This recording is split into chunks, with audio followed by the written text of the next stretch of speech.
L'Église en tant que corps est le complément et la plénitude de Christ, liée à lui, qui est la tête au-dessus de toute chose. Elle est le complément, l'accomplissement et la plénitude de Christ. Dans Éphésiens, vous savez que l'Église, le corps, est la plénitude de celui qui remplit tout en tous.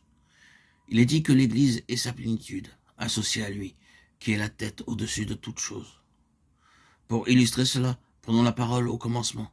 Bien que cette vérité ne fût pas révélée et demeura un mystère durant des âges et des générations, cependant, en tant que principe, la vérité du corps y est contenue. Elle n'avait jamais été spécifiquement dévoilée ou mentionnée, mais elle est là. Les vérités sont éternelles.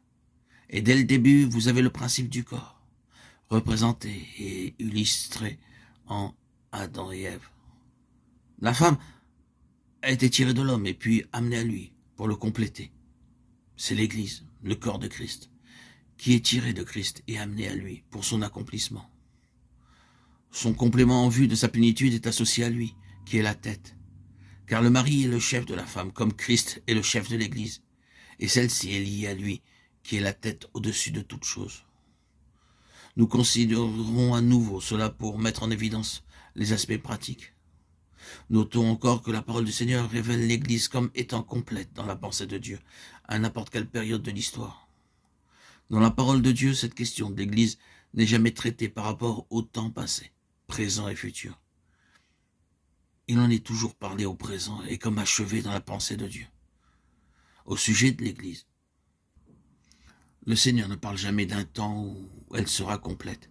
Il ne parle jamais de l'achèvement de l'Église dans un temps futur. Quand Paul dit « tout le corps », c'est une déclaration au temps présent, comme si le jour où il l'a écrite, le corps était au complet. Il parle de maintenant au sujet du corps tout entier. Tout le corps bien coordonné, formant un solide assemblage déjà en ce jour-là. Vous pouvez soit penser que c'était uniquement les saints au temps de Paul qui composaient le corps de Christ, ou, écartant cette hypothèse et admettant aussi les croyants après l'époque de Paul, vous devez parvenir à cette conclusion, que dans la pensée de Dieu, comme cela est exprimé par l'Esprit Saint dans ses paroles, le corps est complet dans n'importe quelle période donnée. Cela vous ramène de nouveau aux paroles des Éphésiens, avant les temps éternels, quand Dieu a réalisé le corps dans sa propre pensée. Ceux qu'il a connus d'avance, il les a aussi prédestinés. Dans l'éternité passée, la chose était complète, et cette perfection dans la pensée de Dieu existe à tout moment et dans chaque période. Nous allons plus loin et notons que le corps est là pour présenter Christ, le faire connaître. Tout comme un homme s'exprime par son corps, ainsi Christ s'exprime par son corps. Et la fonction suprême du corps, celle qui englobe tout le reste, est de manifester Christ.